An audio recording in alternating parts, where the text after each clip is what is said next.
வணக்கங்கள். பாவங்கள், அந்த பாவங்கள் அதனுடைய தொடர்ச்சி. பாவங்கள் பற்றிய ஒரு பார்வை. இந்த பாவங்கள் எப்படி எப்படிலாம் வேலை செய்யுது? 12 வீடு, 12 பாவம். அந்த 12 பாவம் 12 ராசியோடு 12 வீடுகளின் தன்மைகளோடு இணைந்து எப்படி செயல்படுது? 9 கிரகங்கள் 12 பாவத்தில் ஏதாச்சும் ஒரு பாவத்தில் அமர்ந்திருக்கும். அப்படி அமர்ந்து இருக்கக்கூடிய கிரகங்கள் அந்த பாவத்திற்கு கொடுக்கின்ற விஷயங்கள், அந்த பாவத்திற்கு கொடுக்கின்ற கர்ம பதிவு அல்லது தடயங்கள், அந்த பாவத்திற்கு அந்த கிரகங்கள் ஏற்படுத்துகின்ற தாக்கங்கள். மற்றொன்று, அந்த கிரகத்துக்கு பாவங்கள் கொடுக்கிற விஷயங்கள், அந்த கிரகங்கள் பாவத்துக்கிட்ட இருந்து எடுத்துக்கிற விஷயங்கள். இந்த இரண்டினுடைய ஒரு புரிதல், இந்த இரண்டினுடைய ஒரு கனெக்ஷன், இந்த இரண்டினுடைய தொடர்பு தான், உள் தொடர்பு தான் பாவம். அதற்கு பல்வேறு கோணங்கள் இருக்கு, பல்வேறு பரிமாணங்கள் இருக்கு. அது நம்ம ஒரு ஒரு பரிமாணமா பார்த்துட்டு வந்துட்டு இருக்கோம். அதற்காக நாம் உதாரணமாக மீன லக்னத்தை ஒரு உதாரணமாக எடுத்துக்கொண்டு நாம் பார்த்துட்டு இருக்கோம் இல்லைங்களா? சரி, நாம தனித்தனியா படிச்ச விஷயம் இருக்கு இல்லையா? தனித்தனியா கிரக சேர்க்கைகள் படிக்கிறோம். தனித்தனியா ஒவ்வொரு கிரகம் ஒரு ஒரு வீட்டில் இருக்கும்போது என்னென்ன மாதிரியான தன்மைகளை கொடுக்கும் அப்படின்றத படிக்கிறோம். ஒரு ஒரு கிரகம் ஒரு சில குறிப்பிட்ட ராசியில் இருக்கும்பொழுது அந்த வீட்டினுடைய தன்மை அந்த கிரகத்தை எப்படி பாதிக்கும் அப்படின்றத நம்ம பார்க்குறோம். இப்போ நம்ம இந்த பாவங்களில் என்ன பார்க்குறோம்னா, எல்லாத்தையும் சேர்த்து வச்சு பார்க்குறோம். ஒரே நேரத்தில் ஒரு 100 கான்செப்டை, ஒரு 100 பிரிவை ஒரே நேரத்தில் அப்ளை பண்ணால் எப்படி இருக்கும்? பல கோணங்களை ஒரே நேரத்தில் ஆராய்வது, குழப்பிக்காம, ஒன்றுத்தை இன்னொன்றுத்தோடு போட்டு குழப்பிக்காம ஒரே நேரத்தில் பல விஷயத்தை ஆராய்வது, எளிமையாக அதே சமயத்தில் நுணுக்கமாக ஒரே நேரத்தில் பல விஷயத்தை ஆராய்ச்சி செய்வது, பழகுவது எப்படி அப்படின்ற அந்த விஷயம். ஏன்னா இந்த விஷயம் பழகி போனாதான் உங்களால் ஜாதகத்தையே பார்க்க முடியும், ஜாதகத்தையே அணுக முடியும். இல்லைனா ஒரு ஜாதகம் கையில் கொடுத்தா பார்க்க முடியாது. எங்கிருந்து ஆரம்பிக்கணும்னு தெரியாது, எப்படி முடிக்கணும்னு தெரியாது, எப்படி கொண்டு போகணும்னு தெரியாது. கஸ்டமர்ஸ் என்ன வேணாலும் கேள்வி கேட்பாங்க. ஏன்னா அதாவது ஒரு ஜோதிடருக்கா கிட்ட வரக்கூடிய வாடிக்கையாளர்கள் கேட்கக்கூடிய கேள்விக்கு லாஜிக் இருக்கணும்னு அவசியமே கிடையாது. லாஜிக்கே இல்லாமல் கேள்வி கேட்பாங்க, வாய்க்கு வந்ததெல்லாம் கேட்பாங்க. ஏன் அப்படின்னா அவர்களுக்கு ஜோதிடம் தெரியாது, ஜோதிடத்தினுடைய கட்டமைப்பு என்ன அப்படின்றது தெரியாது, அதனுடைய ஃபவுண்டேஷன் என்ன அப்படின்றது தெரியாது, அதில் இருக்கக்கூடிய லிமிட்ஸ் என்னன்றது அவங்களுக்கு தெரியாது. அதை விட ரொம்ப முக்கியம், ஜாதகத்தில் பலன் எடுக்கிறதுக்கு ஒரு ஜோதிடர் எவ்வளவு பாடுபடுவார்ன்றது அவங்களுக்கு தெரியவே தெரியாது. அவங்கள பொறுத்த வரைக்கும் என்ன அப்படின்னா, ஒரு ஜாதகத்தை கையில் கொடுத்த உடனே ஜோதிடர் அதை பார்த்த உடனே என்னவோ அப்படியே வெப்கேமில் அப்படியே வீடியோ ஓடுற மாதிரி அப்படியே அவங்க வாழ்க்கையினுடைய சரித்திரம் அப்படியே படமாக ஓடுன்னு நினச்சிட்டு இருப்பாங்க. இன்னும் கூட நிறைய பேர் அப்படி தான் நினச்சிட்டு இருக்காங்க. நிறைய பேர் ஜாதகத்தை கையில் கொடுத்த உடனே அந்த ஜோதிடர் அப்படி விரித்த உடனே ஏதோ ஒரு 3D பிக்சரில் இவங்களுடைய வாழ்க்கையினுடைய ஒட்டுமொத்த விதியும், தெரிந்தது தெரியாதது, புரிந்தது புரியாதது, அறிந்தது அறியாதது அனைத்தும் அப்படியே படம் மாதிரி, அப்படியே ஒரு டிவிடி படம் மாதிரி அப்படியே ஓடுற மாதிரி. அதான் எல்லாருடைய பொதுவான ஒரு கற்பனை, ஒரு பொதுவான ஒரு எதிர்பார்ப்பு. ஆனால் உண்மையில் அப்படி கிடையாது. அவங்களுக்கு தெரிகிற அதே 2 கட்டம் தான் நமக்கும் தெரியும், ராசி நவாம்சம் தான் நமக்கு தெரியும். அவங்களுக்கு தெரிகிற அதே எழுத்துக்கள் தான் நம்ம கண்ணுக்கு தெரியும். மிச்ச அனைத்துமே கணிதம் தான், மிச்ச அனைத்துமே அறிவியல் தான், மிச்ச அனைத்துமே லாஜிக் தான். அப்போ ஒரு கணிதத்தின் மூலியமாக அல்லது ஒரு லாஜிக், ஒரு ஒரு நிகழ்வின் மூலியமாக, ஒரு இணைப்பின் மூலியமாக, ஒரு அறிவியல் காரணியின் மூலியமாக அவர்கள் வாழ்க்கையில் நடக்கின்ற அனைத்து காரியங்களுக்கான காரண காரியமும் அதனுடைய தன்மையையும் எடுக்க முடியுமானா அதுக்கு கண்டிப்பா இந்த ஒரு பிறவி பத்தாது, நிச்சயமா பத்தாது. ஆனால் முடிந்தவரை நாம் ஒரு ஜாதகத்தில் எவ்வளவு தகவல் எடுக்க முடியுமோ அவ்வளவு தகவல் எடுப்பதற்கு, இன்னும் எடுத்துக்கொண்டே இருப்பதற்கு, ஜாதகத்துக்கிட்ட இருந்து நம்ம நிறைய தெரிஞ்சுக்கிறதுக்கு, நிறைய புரிஞ்சுக்கிறதுக்கு, பல்வேறு கோணங்களில், பல்வேறு பார்வையில், பல்வேறு விதமாக புரிஞ்சுக்கிறதுக்கு நம்மளாலான ஒரு முயற்சியை நம்ம செஞ்சுக்கிட்டு இருக்கோம். அதுதான் இது நாள் வரைக்கும் ஜோதிடத்துறையினுடைய கண்டுபிடிப்பு. அதுதான் இது நாள் வரைக்கும் ஜோதிடத்துறை வந்து பல்வேறு கிளைகளையும் பல்வேறு வடிவங்களையும் எடுப்பதற்கான காரணம். ஸோ இப்போ இன்னைக்கு நம்ம பார்த்துட்டு இருக்கிறது வந்து பாவங்கள் பற்றின கிளாஸ் இல்லையா? இந்த பாவங்கள் பற்றின கிளாஸில் நம்ம வந்து மீன லக்னத்தை ஒரு உதாரணமாக வச்சு நம்ம ஒரு பாவமாக பார்த்துட்டு இருப்போம். இப்போ இன்னைக்கு நம்ம உதாரணமாக எடுத்துக்கூடிய பாவம் 5ஆம் பாவம். அப்போது மீன லக்னத்துக்கு 5ஆம் பாவமாக வரக்கூடிய வீடு கடகம். சரி, அப்போ கடகம் அப்படின்னு வந்துருச்சுனாலே நமக்கு வந்து நம்ம என்ன கடகத்தை பற்றின இப்போ ஒரு மீன லக்ன ஜாதகர் உங்ககிட்ட வராரு, வந்து தன்னுடைய புத்திர பாக்கியத்தை பற்றி கேட்குறாரு, அல்லது பூர்வீக சொத்தை பற்றி உங்ககிட்ட வந்து கேட்குறாரு. தன்னோட புத்திர பாக்கியத்தை பற்றி கேட்குறாரு, பூர்வீக சொத்தை பற்றி கேட்குறாரு. பூர்வீக சொத்துனா தகப்பன் சொத்து கிடையாது, தகப்பனுடைய தகப்பன் சொத்து அப்படின்னா பாட்ட முப்பாட்ட சொத்து. ஓகே, அப்போ பூர்வீக சொத்துனாலே உங்களுக்கு 5ஆம் பாவத்தை தொட்டு விடுகின்றது. Okay right.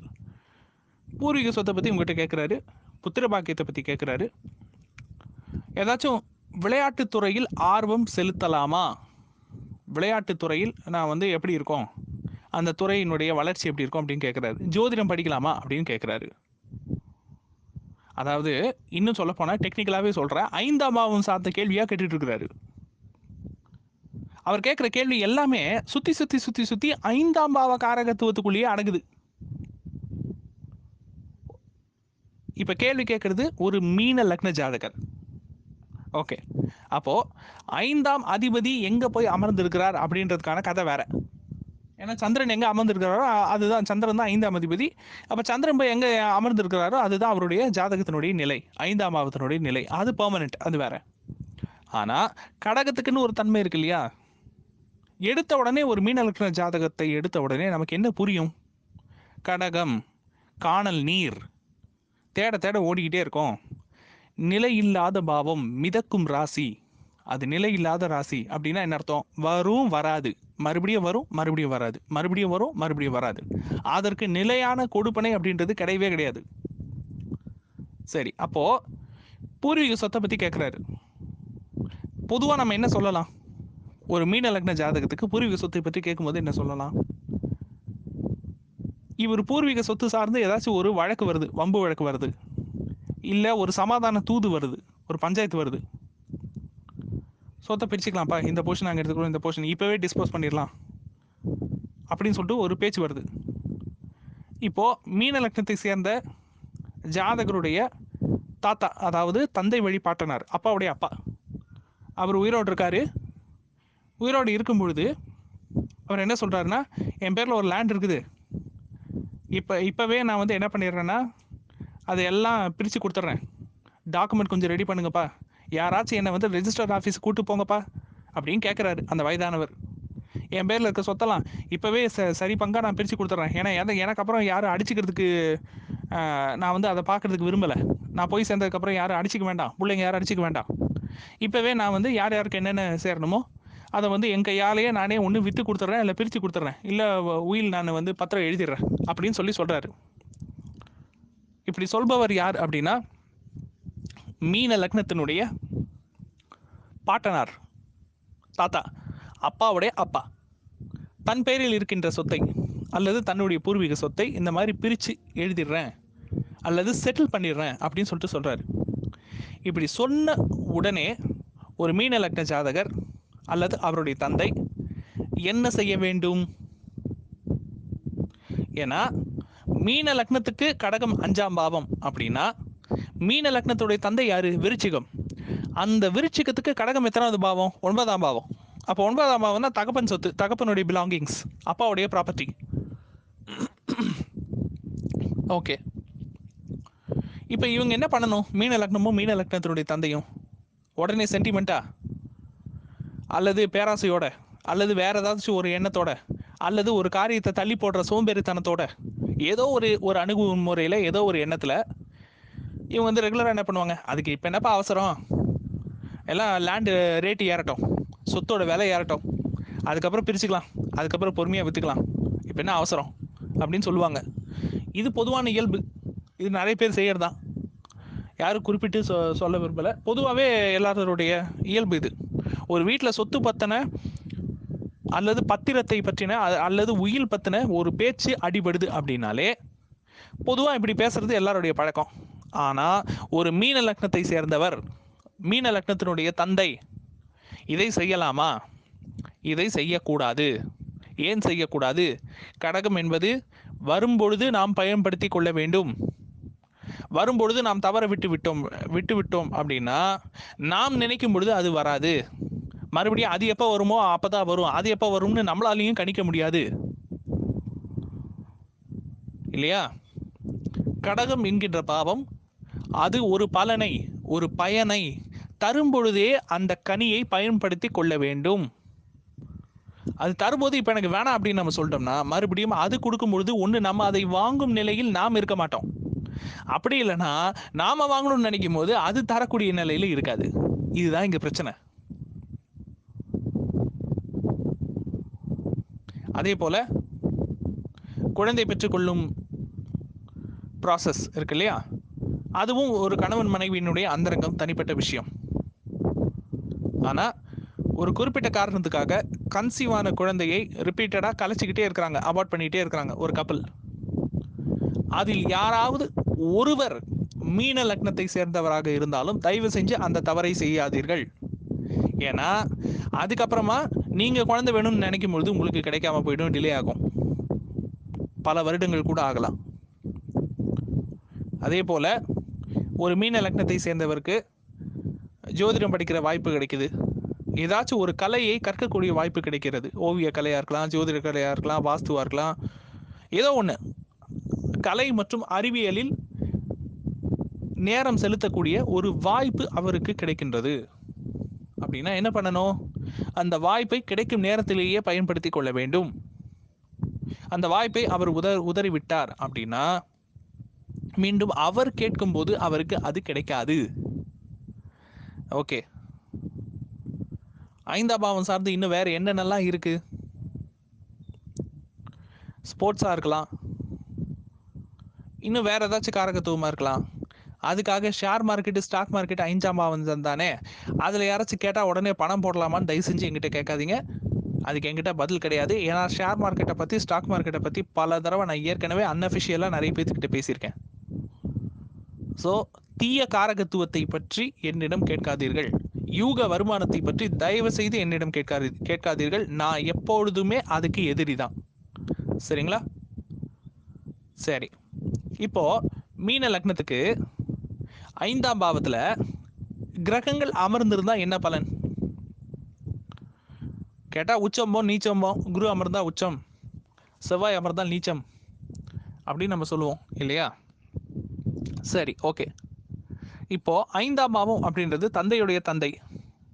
5ஆம் பாவம் அப்படின்றது அம்மாவுடைய மூத்த தாய் மாமா, தாயுடைய மூத்த தாய் மாமா, தாயுடைய தாயின் மூத்த சகோதரர், அம்மாவுக்கு பெரியம்மா அல்லது அம்மாவுடைய மூத்த தாய் மாமா. நம் தந்தையுடைய தந்தை, நம் தாயுடைய பெரியம்மா அல்லது மூத்த தாய் மாமா, நமக்கு பிறக்க போகும் முதல் குழந்தை, ஃபர்ஸ்ட் கன்சீவ் ஆகி ஒரு குழந்தை பிறக்குது, மூத்த பிள்ளை அப்படின்னா அது 5ஆம் பாவம். இப்போ இந்த வீட்டில் குரு அமர்ந்திருக்கிறார் அப்படின்னா குருவின் மூலியமாக அந்த கடகத்துக்கு, அந்த 5ஆம் பாவத்துக்கு என்ன கிடைக்கும்? ராகுவினுடைய கர்ம பதிவு கிடைக்கும். அப்ப ராகுவினுடைய கர்ம பதிவுனால அந்த குழந்தைக்கு அல்லது இந்த ஜாதகருக்கு, இந்த ஜாதகர் இப்போ இவர் இது வந்து திருமணமாகாத ஜாதகர் அல்லது திருமணம் ஆகிட்டு இப்போ தான் குழந்தைக்கு கன்சீவ் ஆயிருக்காங்க. ஓகே, இவரோட ஜாதகத்தில் 5ஆம் பாவத்தில் குரு இருக்கார். உடனே எல்லாரும் என்ன சொல்லுவோம்? அப்பா உச்ச குரு 5ஆம் பாவத்தில் அமர்ந்திருக்கிறார், இந்த குழந்தை பிறந்த பிறகு இந்த ஜாதகர் அடையக்கூடிய செல்வங்கள் என்ன, வளங்கள் என்ன, நிலம் என்ன, வாகனம் என்ன, யோகம் என்ன, ஆச்சா போச்சான்னு என்னென்னவோ பேசுவோம் இல்லையா? ஆனா உண்மையில் அங்கு நடப்பது என்ன? குழந்தை ராகுவினுடைய கர்ம பதிவை தாங்கி பிறக்கப் போகின்றது என்பதை குரு சுட்டி காட்டுகின்றார். அப்ப ராகுவினுடைய கர்ம பதிவு எதனால வரும்? பித்ருக்களினுடைய ஆசீர்வாதம் இல்லாததுனால வரும். அப்படின்னா அங்க என்ன சுட்டி காட்டப்படுது? அந்த தந்தை, அந்த குழந்தையுடைய தந்தை, அவருடைய தந்தை, அவர் வழியில் பித்ருக்களுக்கான கடமை ஏதோ விடப்பட்டுள்ளது, யாருக்கோ திதி கொடுக்காமல் விடப்பட்டுள்ளது அப்படின்னு அர்த்தம். அப்ப இவங்க அதை பார்த்து என்ன ஏதுன்னு கவனிக்கணும் அப்படின்னு அர்த்தம். கரெக்டுங்களா? சரி, இதே 5ஆம் பாவத்தில் சுக்கிரன் இருக்கிறார். அப்ப சுக்கிரன் கிட்ட இருந்து அந்த குழந்தை பெறக்கூடிய விஷயம் என்ன? குலதெய்வ சாபத்தையும் சந்திரனுடைய சாபத்தையும் பெறும் இல்லையா? அப்படின்னா இவங்க எந்த விஷயத்தை கவனிக்கணும்? ஜாதகர் எந்த விஷயத்தை கவனிக்க வேண்டும்? தான் சரியான குலதெய்வத்தை தான் கும்பிட்டு கொண்டிருக்கின்றோமா, அல்லது நம்ம வீட்டில் 2 குலதெய்வம் இருந்து நம்மளுடைய முன்னோர்கள் ஒன்றை மட்டும் கும்பிட்டுட்டு ஒன்றை கும்பிடாம இருக்காங்களா? அந்த குலதெய்வம் சார்ந்து நாம் செய்யக்கூடிய அணுகுமுறை சரிதானா என்பதை முன்னோர்களிடம் கலந்து ஆலோசித்து ஒரு சர்வே எடுத்து ஃபீல்டு ஒர்க்லாம் பண்ணி கன்ஃபார்ம் பண்ணி வச்சுக்கணும். ஏன்னா 5ஆம் பாவத்தில் சுக்கிரன் இருக்குது. சரி, ஓகே. இதே 5ஆம் பாவத்தில் புதன் இருந்தால், புதன் மூலியமாக அந்த குழந்தைக்கு கிடைக்கக்கூடிய கர்ம பதிவு என்ன? மூத்த குழந்தைக்கு கிடைக்கக்கூடிய கர்ம பதிவு என்ன? சனியினுடைய கர்ம பதிவு அந்த குழந்தைக்கு கிடைக்கும். அப்ப சனியினுடைய கர்ம பதிவு என்ன செய்யும்? தொழில் ஸ்தானத்தை கை வைக்கும். அல்லது சரி, ஓகே, இது ஜென்ரல். தொழில் ஸ்தானத்தை கை வைக்கும். தொழில் கொஞ்சம் வளர்ச்சியில் கொஞ்சம் பாதிப்பு இருக்கும். பாதிப்பு இருந்து அப்புறம் சரியாகும். சனியினுடைய தொழில் காரகத்துவம் கொஞ்சம் அடி வாங்கும். இது பொதுவான பலன். ஓகே. ஏன்னா இன்னும் 5ஆம் அதிபதி நம்ம பார்க்கல, வெறும் 5ஆம் பாவத்தை பற்றி மட்டும் தான் நம்ம பேசிட்டு இருக்கோம் இல்லையா? சரி, இப்போ புதன் 5ஆம் பாவத்தில் அமர்ந்திருக்கிறார், அதாவது கடகத்தில் அமர்ந்திருக்கிறார். ஓகே, இப்போ இந்த புதன் கடகத்துக்கு கொடுக்கின்ற விஷயம் என்ன? 5ஆம் பாவம் மூத்த பிள்ளை கொடுக்கின்ற விஷயம் என்ன? சனியினுடைய கர்ம பதிவு. அப்ப யாருடைய ஜாதகத்தில் எல்லாம் 5ஆம் பாவத்தில் புதன் அமர்ந்திருக்கின்றாரோ கண்டிப்பாக அவர்களுடைய மூத்த பிள்ளையுடைய லக்னம், மூத்த பிள்ளை அல்லது 5ஆம் பாவ காரகத்துவ உறவுகள்னு யாராவது இருப்பாங்கல்ல, அது மூத்த பிள்ளையா இருக்கலாம், தாத்தாவா இருக்கலாம், அப்பாவுடைய அப்பாவா இருக்கலாம், அம்மாவுடைய பெரிய தாய் மாமாவா இருக்கலாம், அம்மாவுடைய பெரியம்மாவா இருக்கலாம். அத்தனை பேருடைய இரத்த வழியிலும் கர்மத்திலும் டிஎன்ஏவிலும் நிச்சயமாக சனியினுடைய கர்ம பதிவு கலந்தே இருக்கும். அப்படின்னா என்ன? அத்தனை காரகத்துவ உறவுகளினுடைய இரத்தத்திலும் புனர்பூசம், சுவாதி, அவிட்டம் இந்த நட்சத்திரங்களுடைய கலவை இருக்கவே செய்யும். சரி, இப்போ புதன் கடகத்தில் இருக்கிறாரு. ஓகே, இதே புதனுக்கு பதிலாக சனி அமர்ந்தால் அதே கடகத்துக்கு, அதே 5ஆம் பாவத்துக்கு செவ்வாயினுடைய கர்ம பதிவு கிடைக்கும். அதே ராகு இருந்தா அதே கடகத்துக்கு சந்திரனுடைய கர்ம பதிவு கிடைக்கும். கேது இருந்தால் சூரியனுடைய கர்ம பதிவு கிடைக்கும். மற்றும் பல தாரத்திற்கான அமைப்பு அது 5ஆம் பாவத்திற்கு கிடைக்கும். கண்டிப்பாக 5ஆம் பாவ காரகத்துவ உறவுகளில் இப்போ ஒரு மீன லக்னத்தை சேர்ந்தவர் 5ஆம் பாவத்தில் கேது இருக்கார். அப்போ 5ஆம் பாவம் யாரு? அப்பாவோட அப்பா. எல்லாம் 5ஆம் பாவம் சார்ந்த எந்த உறவு காரகத்துவமாக இருந்தாலும் அவர்களுடைய இரத்தத்தில் சூரியனுடைய சாபம் கலந்திருக்கும். கண்டிப்பாக அவர்களுடைய மரபணு தொடர்பில் அஸ்வினி, ஆயில்யம், அனுஷம், பூரட்டாதி இந்த காம்பினேஷன் கலந்திருக்குமா? நிச்சயமாக கலந்திருக்கும். அது கலந்தே இருக்கும்.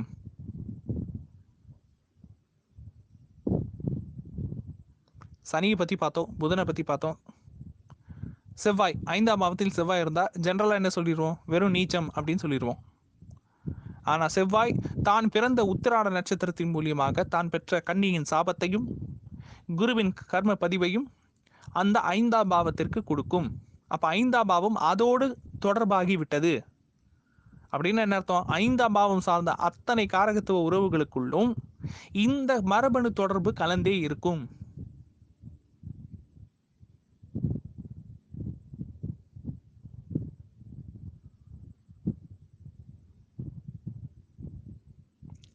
இப்போ கடகத்துக்கிட்ட இருந்து இத்தனை கிரகங்கள் அமர்ந்திருக்கு இல்லையா? இந்த 9 கிரகங்கள்ல ஏதாச்சும் ஒரு கிரகம் கடகத்தில் அமர்ந்திருக்கு அப்படின்னா அந்த 9 கிரகத்துக்கு கடகத்துக்கிட்ட இருந்து கிடைக்கிற விஷயம் என்ன? சூரியன் கடகத்தில் அமர்ந்திருக்கிறார் அப்படின்னா என்ன அர்த்தம்? சூரியன் சம்பந்தப்பட்ட காரகத்துவம் கிடைக்கும் பொழுதே ஜாதகர் பயன்படுத்திக்க வேண்டும். இப்போ ஒரு மீன லக்ன ஜாதகர், சூரியன் வந்து கடகத்தில் அமர்ந்திருக்கிறார். அப்போ சூரியன் என்ன என்ன பாவம்? 6ஆம் பாவம். அப்போ 6ஆம் பாவம் சார்ந்த காரகத்துவம் கிடைக்கும் பொழுதே ஜாதகர் பயன்படுத்தி கொள்ள வேண்டும். கிடைக்கும் போது ஜாதகர் பயன்படுத்தி கொள்ளவில்லை என்றால் அதுக்கப்புறம் இவர் கேட்கும்போது ஜாதகத்துக்கு கிடைக்காது. புதன் அமர்ந்தால் ஒரு மீன லக்ன ஜாதகர், புதன் வந்து கடகத்தில் அமர்ந்திருக்கிறார். Okay, right. அப்படின்னா என்ன அர்த்தம்? 4ஆம் அதிபதி 7ஆம் அதிபதி கடகத்தில் அமர்ந்து இருக்கின்றார். வீடு கட்டும் வாய்ப்பு, வண்டி வாகனம் வாங்கும் வாய்ப்பு, ஒரு நிலம் உடைமை வாங்கும் வாய்ப்பு, அசெட் ஒரு சொத்தை உருவாக்கும் வாய்ப்பு கிடைக்கும் பொழுதே மீன லக்ன ஜாதகர் அந்த 4ஆம் பாவ அதிபதியாகிய புதன் கடகத்தில் அமர்ந்திருக்கும் பொழுது, ஏன்னா கடகம் நிலையில்லாத பாவமாக இருப்பதனால் ஒரு சொத்தை வாங்கும் வாய்ப்பு இருக்கும் பொழுதே, 4ஆம் பாவத்தை செயல்படுத்த வாய்ப்பு இருக்கும் பொழுதே, கல்வி கற்க வாய்ப்பு இருக்கும் பொழுதே அதை செயல்படுத்தி விட வேண்டும். இல்லைன்னா இவங்க சொத்து வாங்கணும்னு நினைக்கும் போது, இவங்க படிக்கணும்னு நினைக்கும் போது அதற்கான வாய்ப்பு அமையாது. புதன் 4ஆம் அதிபதி மட்டும் கிடையாது, 7ஆம் பாவத்திற்கும் அதிபதி. அப்போ திருமணத்திற்கான வரன் அமையும் பொழுதே, சரியான வரனும் அதற்குரிய காலமும் அதற்கான நேரமும் அமையும் பொழுதே, அதற்கான சூழல் ஒழுங்காக அமையும் பொழுதே மீன லக்னத்தை சேர்ந்தவர்கள் அதை பயன்படுத்தி கொள்ள வேண்டும். அப்படி இல்லை என்று விட்டுவிட்டால் அதன் பிறகு இவர்கள் கேட்கும் பொழுது அது கிடைக்காது. இதே சுக்கிரன் கடகத்தில் இருந்தால் 3ஆம் பாவம் 8ஆம் பாவம் இந்த 2 வீட்டு அதிபதியும் கடகத்தில் இருக்கிறாங்கன்னு அர்த்தம். அப்போ 3ஆம் பாவத்துக்கான காரகத்துவமோ 8ஆம் பாவத்துக்கான காரகத்துவமோ அது பயன் தரும்போதே ஜாதகர் பயன்படுத்தி கொள்ள வேண்டும் அப்படின்னு அர்த்தம். செவ்வாய் கடகத்தில் இருந்தால் 2ஆம் பாவம் 9ஆம் பாவம், 2ஆம் பாவம் வருமானம் வரும் வழி, 9ஆம் பாவம் தந்தை சொத்து, 9ஆம் பாவம் உயர்கல்வி, 9ஆம் பாவம் வெளிநாட்டு வாய்ப்பு. இது கிடைக்கும் பொழுதே ஜாதகர் பயன்படுத்தி கொள்ள வேண்டும். வருமானம் வரும் வழி அமையும் பொழுதே ஜாதகர் பயன்படுத்தி கொள்ள வேண்டும். அப்படி பயன்படுத்தி கொள்ளவில்லை என்றால் இவர்கள் கேட்கும் பொழுது அது கிடைக்காது. இல்லை என்றால் அது கிடைக்கும் பொழுது மீண்டும் இவர்களால் அதை அனுபவிக்க முடியாத நிலையில் இவர்கள் தள்ளப்படுவர். இதே சனி கடகத்தில் இருக்காரு. சனி தொழிலுக்கு காரகன் 1. மீன லக்னத்துக்கு சனி 11ஆம் பாவத்திற்கும் 12ஆம் பாவத்திற்கும் அதிபதி. அப்போ 11ஆம் பாவம் 12ஆம் பாவம் சார்ந்த வேலையாக இருக்கலாம், அல்லது பலனாக இருக்கலாம், காரகத்துவமாக இருக்கலாம். அதனுடைய நன்மை பெனிஃபிட்ஸ் கிடைக்கும் பொழுதே இவர்கள் பயன்படுத்தி கொள்ள வேண்டும். குரு கடகத்தில் இருந்தால் லக்னம் குரு 1ஆம் அதிபதி, மற்றொன்று தொழிலுக்கான அதிபதி, கெரியர், வேலை கிடைக்கும் பொழுதே, தொழில் அமையும் பொழுதே அதை பயன்படுத்தி கொள்ள வேண்டும்.